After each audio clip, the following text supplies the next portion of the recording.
朋友们，大家好。我的嗓音还不是特别好，还是因请大家多关照。今天咱们来说说馆长。馆长是台湾人，在台湾应该是开那个健身房连锁店的，可能他会一点武功，所以他取名馆长。这个人在台湾是一个红人，我大概是6、7年前开始关注他。当时呢，我还没有经营咱们这个德国知识的频道，所以我有比较多的时间，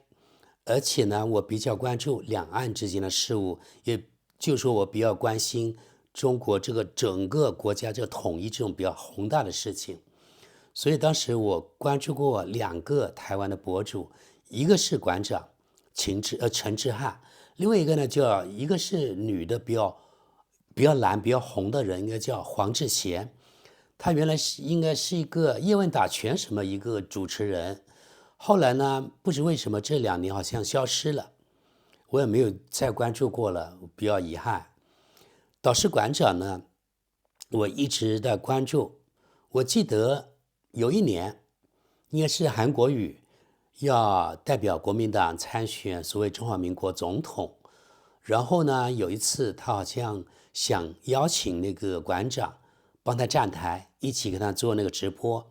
因为馆长这个人在台湾算一个比较大的网红，所以一般在台湾的政党都想巴结他，可以说吧，因为和他一起做节目，相当于这个馆长可以帮这个候选人站台一样拉票，所以呢，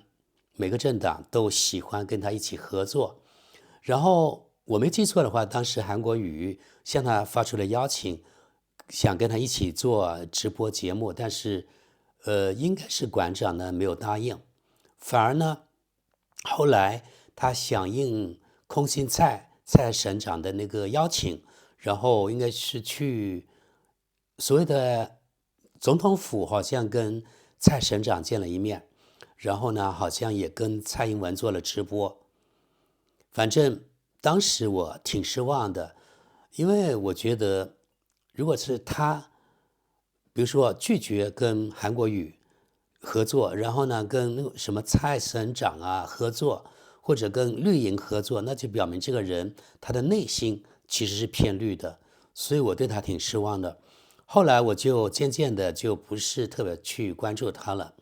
当时呢，我关注他主要是因为不知为什么，可能是那个油管推送他的节目给我吧，然后我就去看。开始的时候我很难那个接受，因为他是个公众人物，但是呢，他特别喜欢骂脏话、粗话，很多的国骂。我想，一个公众人物怎么能够这么粗呢？这个台湾社会怎么能够接受呢？不过后来呢，我觉得可能是他一个招牌，他喜欢这样骂，贬时政，才能够出一口恶气，可能吧。反正后来呢，因为我知道他那个比较偏绿之后，我就比较少去关注他了。又加上后来我做自己频道了，时间更少了，所以就很少去关注。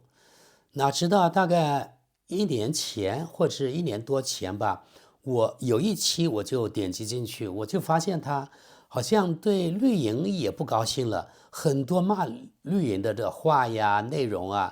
然后就又开始渐渐的去关注他。我觉得像台湾这种社会，它也是属于所谓西方阵营的那种选举制的。那么以前我在我的节目当中说过，像西方选举制的这种制度的那种典型的特点，那就是一个社会肯定会造成分化，然后呢仇恨，政党之间的，然后呢政党之间、选民之间，它也产生仇恨，因为只有把对方搞臭，把他拉下来，自己才能够上位。所以呢，一个选举制的社会必定会造成整个社会的越来越撕裂。你看台湾就是个很好的可以观察的对象，对不对？你看现在台湾内部其实特别分裂的，一个是蓝营还有一个是那个什么亲民党民众党还有什么民进党等等，他们之间绝对是特别撕裂的，对不对？特别是对不起，特别是国民党和民进党，他们真的就像仇人一样。还有呢，对台湾社会，现在我没有很多的好感，那就是因为民进党的操作，应该有40年左右了吧，所以导致呢，你看已经起码40年来，他们通过篡改教科书、去中国化、仇中化，导致了现在越来越多年轻一代人，他们呢连自己是中国人，甚至连华人、汉人的身份就不敢说了。然后呢，现在台湾现在出现了一个什么其他类，就是说90%几的其实是台湾人是汉人，就是汉族的人，但是现在因为绿营的操作，反而这90%几的人变成了其他类的人，是不是特别可笑？因为馆长，我相信呢，因为他看见台湾这个社会越来越撕裂，而且越来越沉沦，整个社会的风气不好，所以呢，这促进了他这个转变。然后看到近年来关于这个台湾，特别是绿营的政客，越来越多令人折舌的那些关于大陆的谎言啊，抹黑的那些谎言等等，反正他看不下去了。比如说什么茶叶蛋呀，什么高铁没有靠背呀，厕所没有门啊等等这些匪夷所思的关于中国大陆的言论，于是他就说，可能他也看到前段时间美国那个甲亢哥到中国大陆直播，特别成功，也捞了很多的粉，也可能赚了不少钱。那么馆长也想到了，反正现在还越来越多的台湾人到大陆去拍节目，对吧？然后呢，想给台湾人呈现真正大陆的东西。那么馆长想到这一点，100万粉丝的人在台湾算一个很大的网红，所以他想，他就去做。我内心特别欢迎他这样去做，这样能够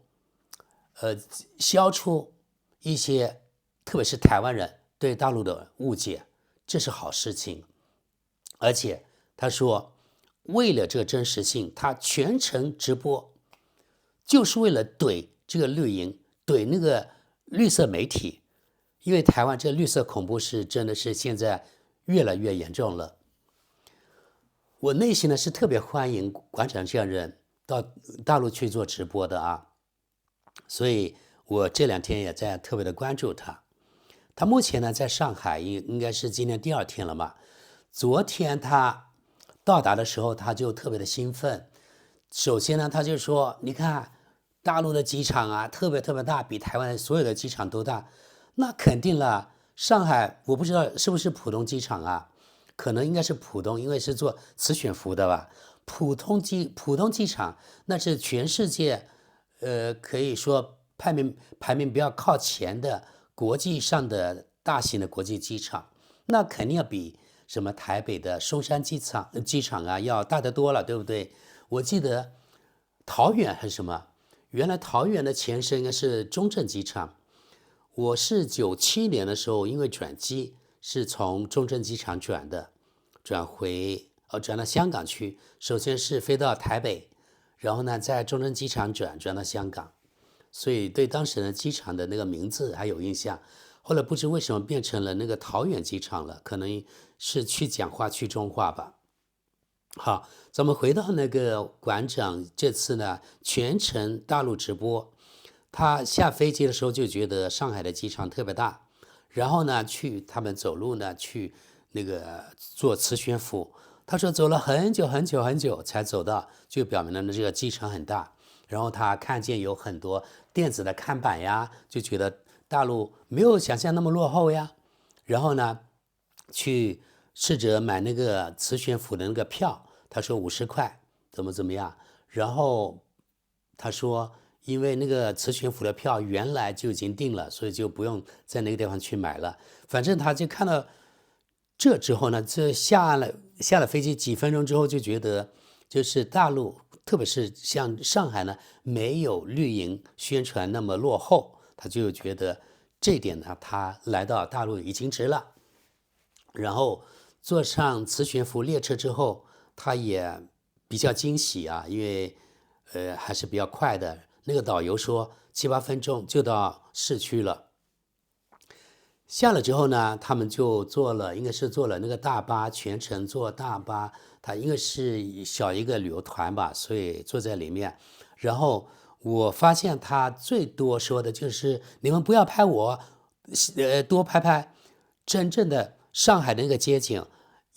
让台湾人看看真正的像大陆这边是怎么样的，对吧？我觉得这样挺好，就是多让那个镜头拍拍上海的街景，拍拍上海普通劳苦大众他们是怎么样出行的，怎么样工作的，等等等等，反正就是呈现大陆真实的一面。然后我发现呢，我还说说吧，我特别不喜欢台湾人称对岸，也就是大陆称为中国，我真的不喜欢这个名称，因为只要你随口说出来，我去中国，而不是说去大陆，那你表明你的心目中就是有两个不同的国家，一个是台湾，一个是对岸那个中国，是两个互不隶属的国家。这点的表现出，其实他们心目中是有台独倾向的。然后我观察到啊，开始馆长他有这样的说法，就说他开始不经意就说出中国，后来他就改成大陆了。我觉得这点他有这个敏感性是好的，但是很多台湾人他没有，所以其实这是一种隐性的台独啊。所以台湾朋友们，我真的不喜欢你们说对岸是中国，我能够接受，起码最低的底线那就是中国大陆，最好说是大陆，而把中国也去掉。只要你说我去大陆，那就表明你的内心呢，心底应该是有个大一统的那个中国在后面，对吧？如果你说中国大陆，那表明呢还是有一点区别，就是说，也许呢你认为你的那个中国是中华民国，而对岸那个是中华人民共和国，其实还是所谓的两个中国，但是要比台独更好一点。所以呢，我还是喜欢大陆，光是两个字这个大陆，而不是四个字的中国大陆。OK， 好，我们回到馆长，他昨天呢下了飞机之后做磁悬浮，对他来说是个新的体验，就觉得特别好。然后呢，当然饿了要去吃饭，对吧？然后上海的人有些粉丝呢特别的热心，给他送什么茶呀，这样那样的，反正还有什么礼物啊。当然有一些我是为了那个蹭流量的，因为他是网红嘛，为了出镜的。总体来说，他第一天对这个他的上海之行比较满意。另外呢，第二天他就是又上街去啊，一边是坐大巴，然后呢坐大巴之后下来，在街上走，到了那个徐家汇这一带，静安寺他没有进去，然后呢他就说，大陆，因为他导游也在旁边在解说嘛，大陆呢肯定是有宗教自由的，因为台湾那边，它其实跟德国媒体非常的像。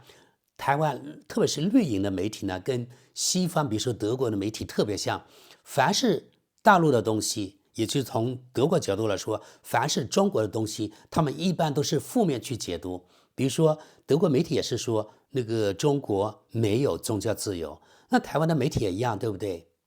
然后你看，在徐家汇那里，就有一座清朝的时候的那个教堂啊，那个导游也说了，然后呢，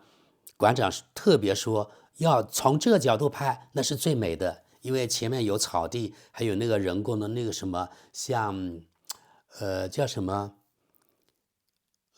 我不知道那种花叫什么名字，哦，算了吧，无所谓。然后呢，背景呢是上海的摩天大楼，中间最显眼的地方呢就是那个清朝时候的一座西方那种教堂，整个画面其实比较和谐，比较美。然后馆长呢特别他说要从这个角度去。然后呢，我发现馆长有一点是比较明确的，现在到了大陆之后，他说你看大陆的街道那么平，对吧？上海的街道特别平，没有什么很多的那个坑坑洼洼的东西啊，然后两边绿化特别好。还有，我发现从我这个在德国的角度来说，所到之处啊，他们拍摄的所有上海的画面，几乎没有看见一片垃圾，特别特别的干净。然后呢，还有一个好的现象呢，是不是上海特别这点啊？那就是很安静，几乎没有司机摁喇叭。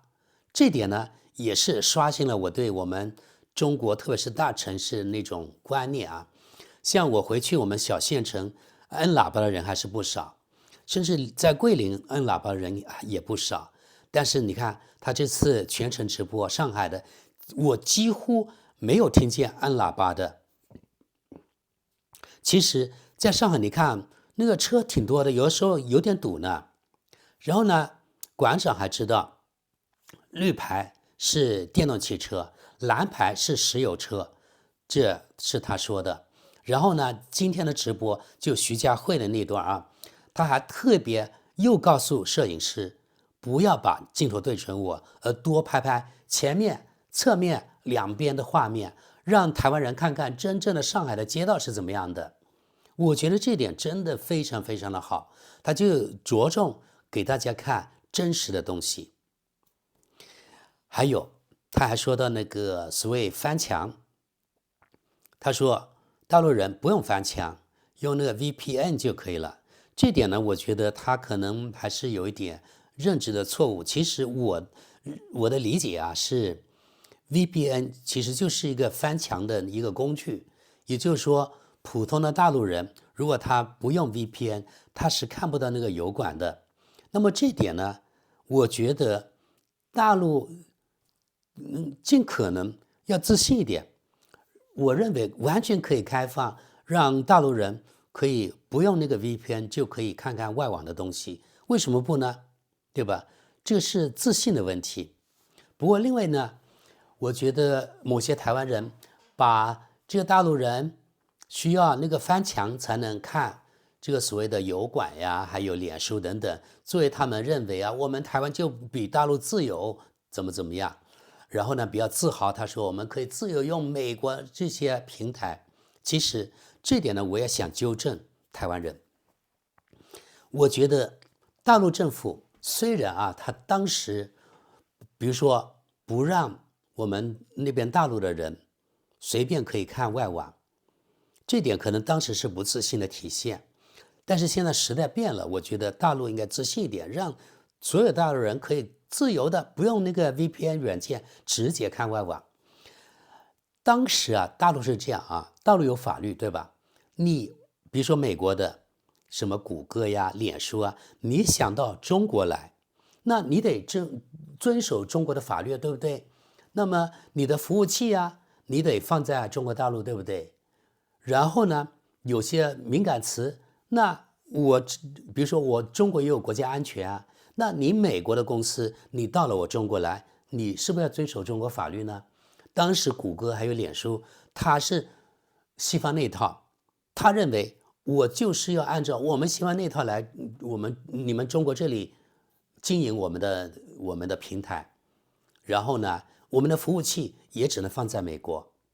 那这可能不行啊。所以呢，既然你谷歌、你脸书等等，你不遵守中国的法律，那对不起，我中国为什么要发许可证给你呢？这才是当时这个背景啊，因为他们不想遵守中国的法律，只遵守美国的法律，所以对不起，那你就自己自绝于中国之外了呗。另外，当时中国政府，现在我觉得回想起来，他们是比较高瞻远瞩的，因为他们知道，即使中国政府知道啊，这数字平台有多重要，它是一种数字主权呐。你看，全世界可以说除了中国大陆之外，其他所有的国家和地区几乎都是美国的数字殖民地。大家没有听错，数字殖民地，台湾也是美国的数字殖民地。德国当然一样，因为德国所有的数字平台用的都是美国的，不管你是亚马逊这种电商平台，eBay 电商平台也是美国的，对不对？然后呢，油管、脸书、Insta 还有 X 平台全是美国的。那么你的数据安全呢？为零，你的数据在哪里？也没有，所有的数据都去美国那边去了。所以，全世界这个数字主权呢，其实只有2个国家，一个是中国，一个就是美国。中国有自己的平台，而且是独立的，独立于美国之外的。你看，因为自己是有独立的主权，数字主权，所以你看这些年来，全世界所有叫得响的这个 IT 公司，只有哪2个国家的？是不是只有中国和美国的呢？其他国家几乎都没有，对不对？也就是说，这个数字霸权呢，其实目前世界上就是2个国家，一个是中国，一个就是美国。所以你们台湾人说你们可以自由用美国的平台，有什么值得骄傲的？又不是你们自己的，而且你们自己连数据都没有。大数据，未来啊，没有大数据，你何以说什么人工智能呀、机器人啊、自动驾驶啊、5G 等等，这都没有，对不对？而这些都与数字主权有极大的关系。所以你看，现在人工智能方面、机器人方面，哪2个国家最强大？那就是中美2个国家，就是因为中国和美国各自都有自己的数字主权，都是独立的，对不对？所以我觉得台湾人这样，你应该感到羞耻才对啊！你们每1秒钟，你们只要使用你的智能手机，你只要上网，你们的数据都源源不断输送到美国那边去，知道了这点吗？所以我觉得不应该感到自豪使用人家美国的数字平台，而应该感到羞耻才对。好的，我们回到馆长，就是他解释了在大陆这边其实用 VPN 就可以随便上网了，这点他说的对，但是说可以自由的不用翻墙，这点他是说的不对的啊。我看还有什么，我写了几个关键字啊，在我的那个电脑的屏幕。他这次呢，好像来大陆只有5天，今天第2天，然后他告诉大家，他接下来要去杭州，因为呢，他时间有限嘛，到杭州他主要是想体验大陆的高铁。杭州到上海大概100多公里，应该是40多分钟就到了，比较快。他主要是想告诉大家，给台湾朋友们看，大陆的高铁有没有靠背，对吧？然后呢，他还想给大家看看大陆的厕所有没有门。当然，第1天他就说了啊，你看烤肉，而且是木炭的烤肉，连烤肉都吃得起，难道茶叶蛋吃不起吗？对吧？通过这样的事情，你看就反驳了绿营那些谎言。今天的那个直播当中，有1秒、2秒的一个没有画面，只有个话外音，估计是个大陆人，他可能用心也不是特别的好，他就直接问馆长：“你是哪国人？”馆长听到之后呢，没有直接回答，因为像这样的，你回答了我是中国人，好像会得罪绿营啊，对吧？你不回答嘛，你回答你是中华民国人嘛，好像也得罪了大陆这边的人，所以他干脆没有回答。因为这个人估计是碰瓷的啊，像这种敏感问题，我觉得目前没有必要真的去捅破这层窗户纸，对吧？大家都知道怎么回事。我觉得能像馆长这样能够来大陆，能够直播，让台湾人看到真正的大陆的画面，就已经很难得了，没必要逼他去表态，对吧？因为这是水到渠成的事情，某一天，这天自然会到来，所以呢，没必要纠结到底是哪国人，只要你作为台湾人，你领了一个台胞证来大陆，它是回乡证，就是来往大陆通行证，那就表明啊，它是中华人民共和国颁布的这个回乡证或是台胞证，就表明呢，他是认可一个中国的，对吧？至少他内心，他虽然不说，但是他既然领了这个证，他内心还是不是特别排斥吧？如果他是绿营的人，他只要领了这个证，就表明他已经默认接受了这个东西，也就是一个中国这个东西了，对吧？所以我是欢迎所有台湾同胞来大陆领这个台胞证来大陆的。虽然他那个应该是在台湾出境的时候，可能他是用那个台湾颁发的所谓中华民国护照，因为他带了一个是护照，还有那个回乡证两个东西放在一起。那台湾出境，那肯定是用护照出境。那么大陆这边入境肯定用台胞证，因为大陆不承认台湾那个国籍，那只有是台胞证了吧，对吧？相当于在国内一样有个台胞证。另外呢，我发现就是馆长这个人呢，至少在直播的时候给我的感觉就是这个人他是比较有教养的。虽然在直播的时候呢，在台湾直播的时候很多国骂粗话，但是他那个在大陆直播，我认为他是非常得体的。当然有的时候偶尔还有一句口头的话语，比如说国骂之类的，但是呢已经比在台湾直播好多了。然后他跟粉丝或者是人家给他送礼的时候，他非常的客气，跟他握手的时候，他甚至呢还会把头低比对方更低一些。我觉得他是情商很高的一个人，就是接人待物非常的得体，很低调，很客气，他是懂得做人道理的，所以这点我也觉得非常非常的好。然后总体来说，他目前第二天，我认为啊，从我看到的画面来说，他对这次中国大陆行或者大陆行还是非常非常的认可的啊。就是他很多次强调，你看大陆怎么样，没有像原来台湾这个媒体宣传那么落后啊。你看他这样通过短短2天大陆行，就已经扭转了我相信很多台湾人对大陆的偏见。另外呢，当然我也去三立去看了一下三立方面的新闻，当然对这次呢馆长大陆行肯定是负面解读的。一个是拿所谓 VPN 翻墙来说事，另外一个呢拿他敢不敢直播，会不会被抓起来，这样也说是。你看他馆长已经到大陆第2天了，他被抓起来了吗？没有吧，对吧？那你这三立或是绿营的谎言不是不攻自破了吗？而且